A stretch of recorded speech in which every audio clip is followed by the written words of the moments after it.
So you were in what, the ROTC or? No, this was when I was in the Air Force after college in Wichita Falls, Texas. And this was within the first year because I was a second lieutenant. You kind of got automatic promotion to first lieutenant, and then you'd have 2 gold bars on your shoulders.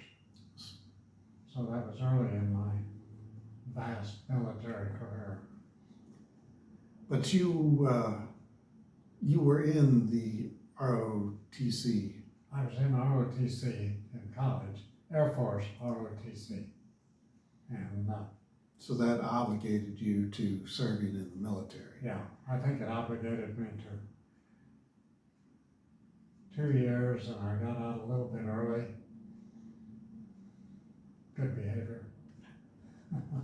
No, And they were overstaffed, and so they were letting some of us out early.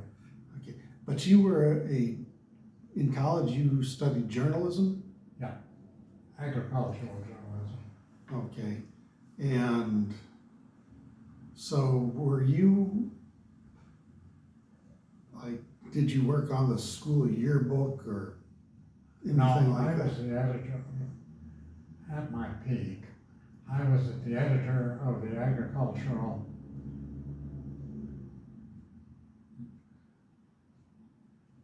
the agricultural magazine. It was a monthly magazine that we put out during the school year. And I was editor of that. The ag journalism students Mm-hmm. were staffers on it. They wrote for it, took pictures, so forth. Was this was in college? In college. Okay.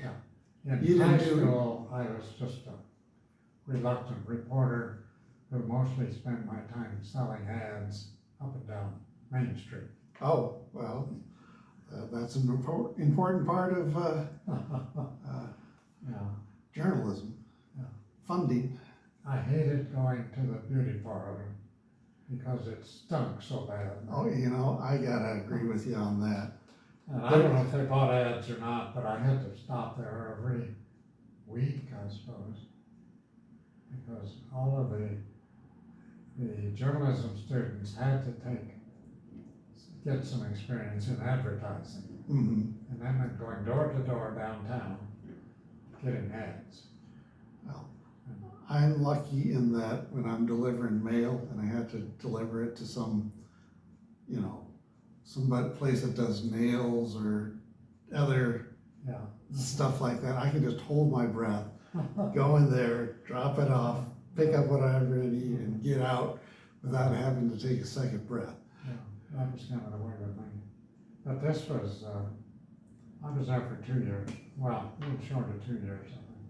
So when you were stationed, so you got out of college and then It was, you went into the Air Force, and where did you? well, I didn't go in the Air Force immediately. I graduated at midterm, which was January. And I didn't get called into service until July, I believe. So what did you do in the Well, I meantime? worked at it was a weekly newspaper in town, in Manhattan, that was also putting out, or just starting basically, a weekly agricultural paper.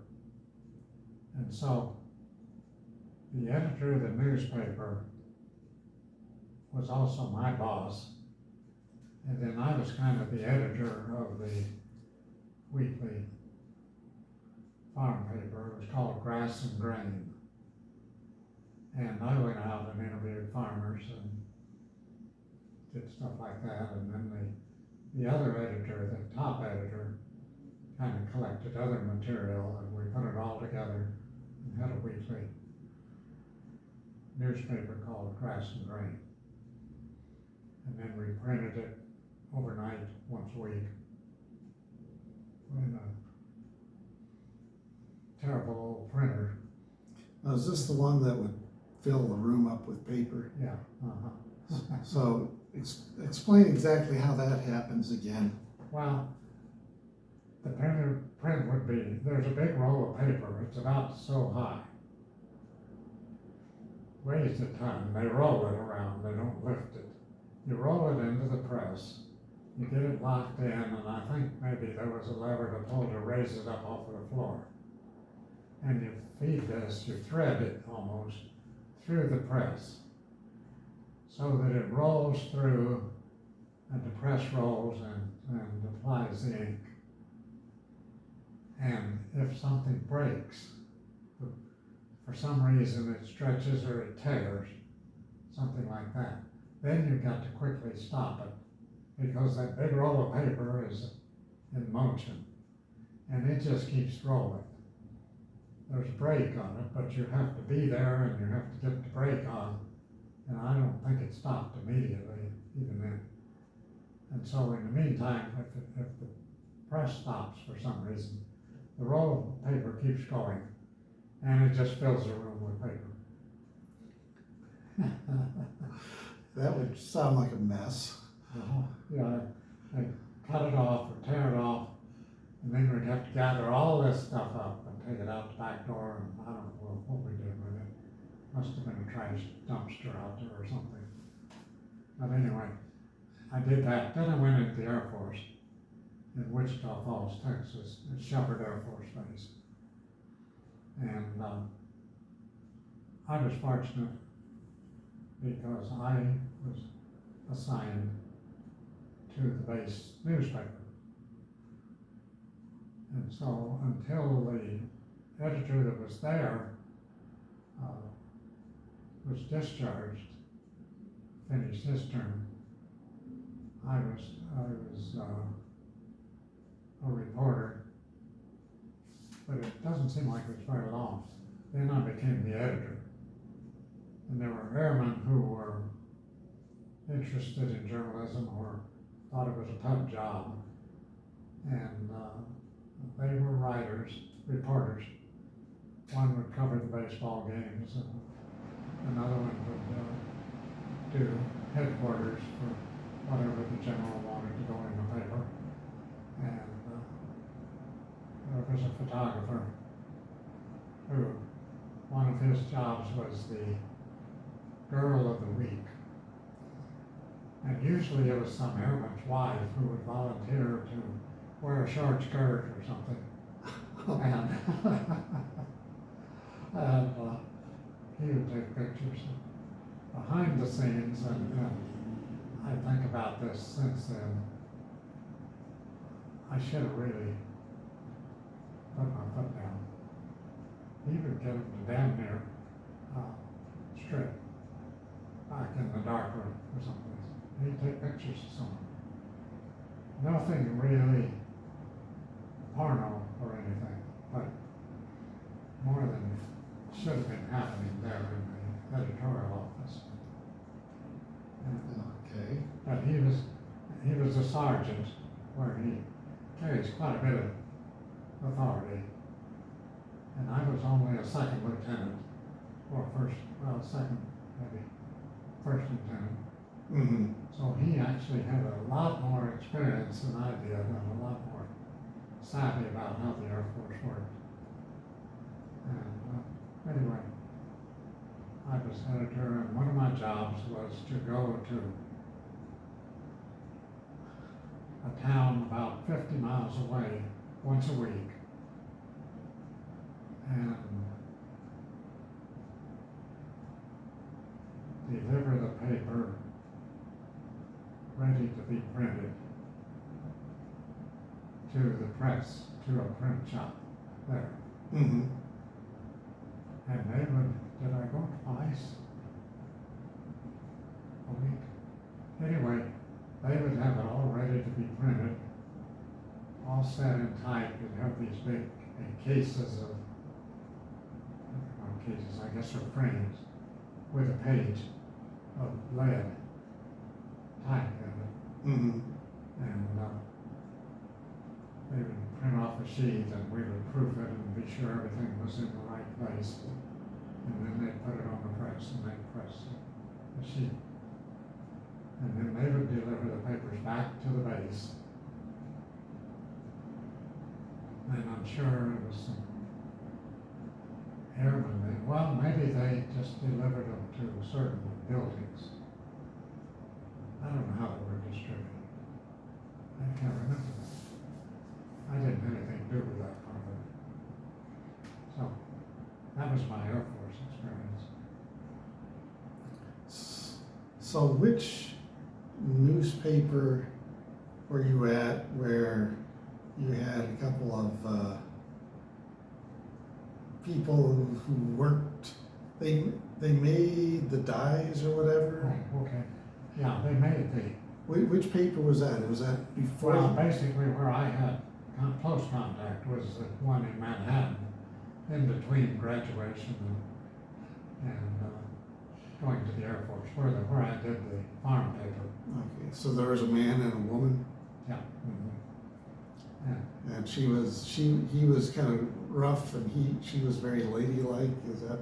No, she wasn't so ladylike either. So, anyway, yeah, they used the linotypes, in which they would use a keyboard, Mm-hmm. which would put molds of each letter into a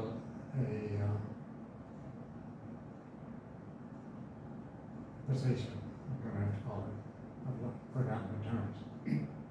And you would have one line of type, and then it would be cast into lead, and it would pop out here into a tray, a hand, I believe it might have been called.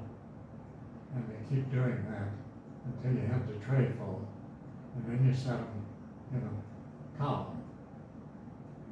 And that would be a newspaper story, or part of a story. And so they would run this thing, and the machines tended to jam, and that's when they cussed.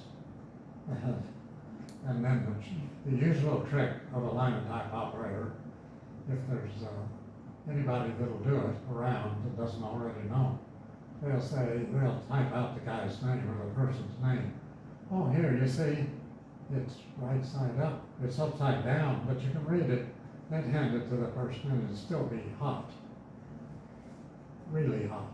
But these guys had calluses on their fingers and they didn't bother. So, but anyway, yeah, that was, I didn't get into that. That was all done at this 50-mile away printing company. So And you, that was an experience there was that we did as the editor of the newspaper, we covered the baseball games with the Shepherd Air Force Base team against some other Air Force base that had come in by bus and they played the games. It was one of those every week, I guess, during baseball season. And then we would publish information in the base paper. And one time, for some reason, I didn't have a reporter, so I wrote the sports article. And they never quit laughing. Because I didn't know the terminology well enough and so forth. But the rest of the staff laughed at it. But this guy also would deliver the story to the Wichita Falls Daily paper, so that the next morning there would be a short version of the story in the morning paper, in the sports page. So, one morning after some game, I don't know if it's a especially important game or just a game, I was coming into the building, coming up the steps, or maybe I was coming down some steps, and I met the general. And he said, I didn't see the ball game in the paper. What happened? I don't know. We took it downtown. So we went on. You don't say something like that to a general. because things started happening. Uh-oh. He called the paper and said, in effect, why the hell didn't you put our story in today? The editor said, oh, I'm so sorry, so sorry, so sorry. I'll check on this. So the editor walks out into the editorial room and he goes to the sports editor and he says, why the hell did you put the baseball, the Shepherd baseball story in? He said, I never got it. They said you did. Call the staff meeting. We're gonna get to the bottom of this. Oh, The no. staff all got together. He called back to the general. He said, well, I don't know. Said, in effect, heads will roll once we find out what happened down there. That was serious. So, I got a call from the adjutant, worked for the general. General would like to see you on the double. So I ran from the office across the street and into the general's office, upstairs and into the general's office. And he filled me in on this. And he said, some way or other we got around, did I really know that was delivered? No, it's delivered every week. Jerry Harrington, or whatever his name was, writes a story for the paper, our paper, and he writes a story for the Wichita Falls paper, and he drives it down there every week. He said, you better check on that. So I called Jerry and he said, I just explained things. He said, well, it got late. And he was getting out the next day, the following day. He said, I just didn't feel like doing it. I went back to the general and told him what happened. And he said, well, court-martial him. I said, he's getting out tomorrow. We can save a lot of trouble if we just let him go. The general believed me. In the meantime, I had to call the editor and tell him what happened. And he said, well, you damn near caused people to get fired down here. Because Wow. they did not want to mess with the Air Force somehow. When my first week at Shepherd Air Force Base, I needed a pair of shoes or something. I don't know. It wasn't uniform because I would have gotten that on base. So I just needed a pair of shoes. So I went to Wichita Falls to the main shopping district, downtown basically, and went into a department store and walked around. I was in uniform, looking at things. There were clerks, they were over there. Nobody came to me. Now, if I walked into a department store now, I wouldn't think second thought about that. Mm. But there, you got service when you went into a store. Nobody came near me. So I finally went to somebody and said, what about getting a pair of shoes? And so I got minimum service, but I did get my shoes, or I don't know if I bought shoes or not. And I went back and mentioned this to somebody on the base, one of the other lieutenants probably in the officers' quarters. And he said, well, a few months ago or weeks ago, an airman drunk airman had shot and killed a tattoo artist in Wichita Falls. And so the town boycotted the Air Force. Nobody would shop. Nobody would sell anything to them. So the Air Force, every week, we paid the airmen off their salary. And we'd sit there, whoever had payroll that week, would have two guys, they'd have an airman or two airmen. Always two, I guess, to keep each other honest. And an officer. And we'd sit there and we would count out, they'd count it out, and I would hand the airmen who lined up one at a time, I would hand them their weekly pay in cash. Some of those poor